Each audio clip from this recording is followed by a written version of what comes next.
March 3rd, 2026.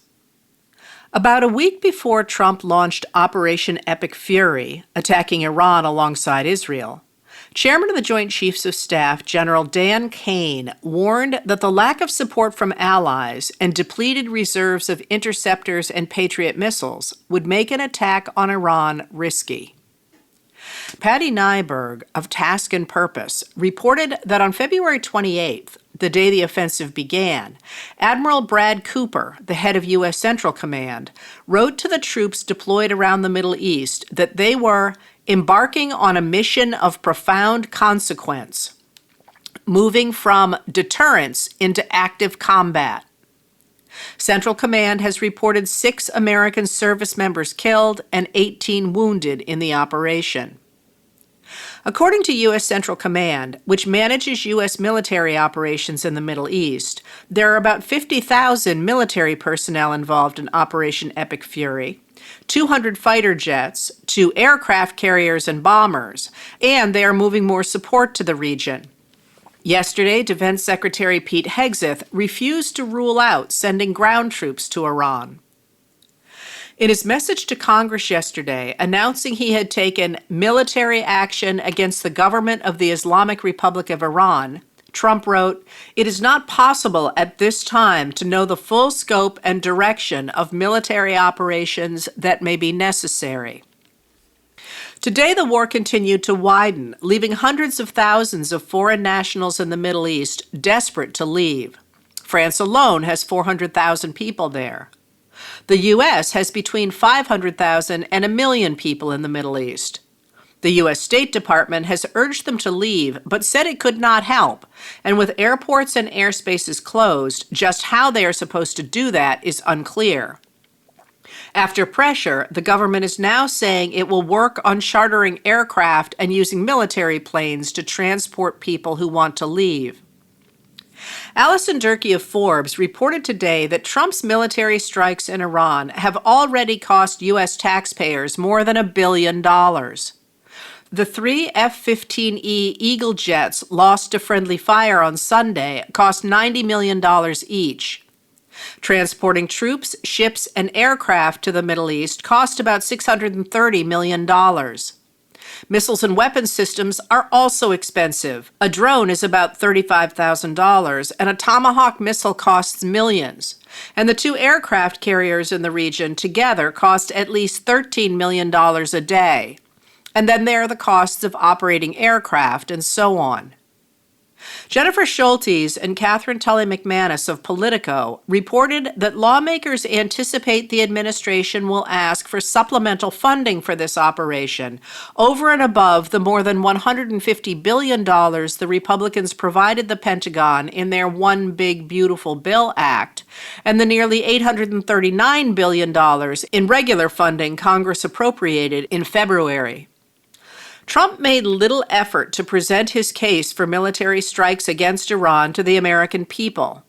In his letter to Congress notifying them of his attack, Trump said he had acted under the 1973 War Powers Act, which permits a president to attack another country if there is an urgent threat. But the letter itself doesn't identify any such urgent threat. It simply said Iran is one of the world's largest sponsors of state terrorism and that it continues to seek the means to possess and employ nuclear weapons.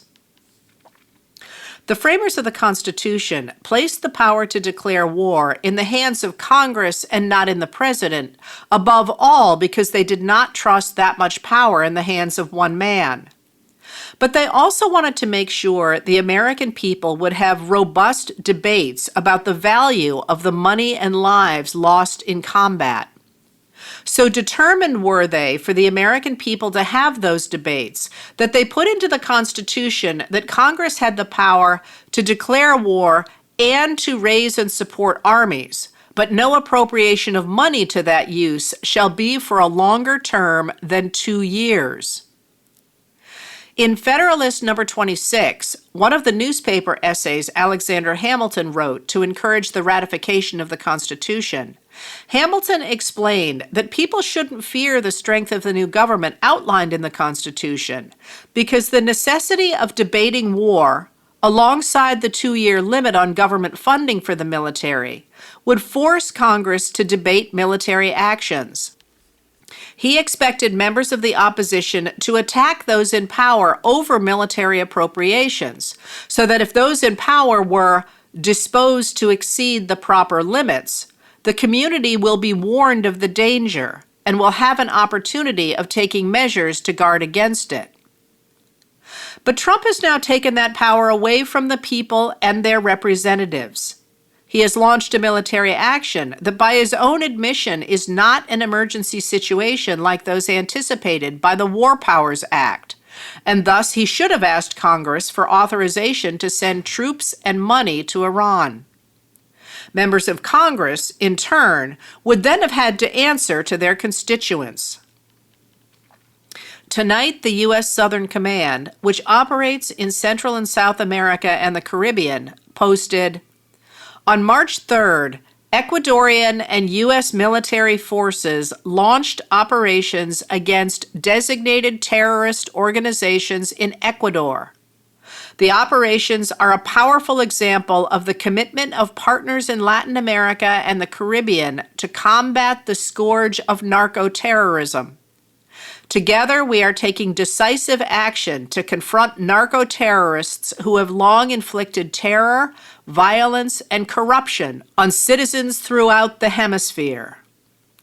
Eric Schmidt and Luis Ferré-Sadurní of the New York Times reported that U.S. Special Forces soldiers are advising and supporting Ecuadorian commandos as they conduct raids against drug-related sites run by designated terrorist organizations. Letters from an American was written and read by Heather Cox Richardson. It was produced at Soundscape Productions, Dedham, Massachusetts. Recorded with music composed by Michael Moss.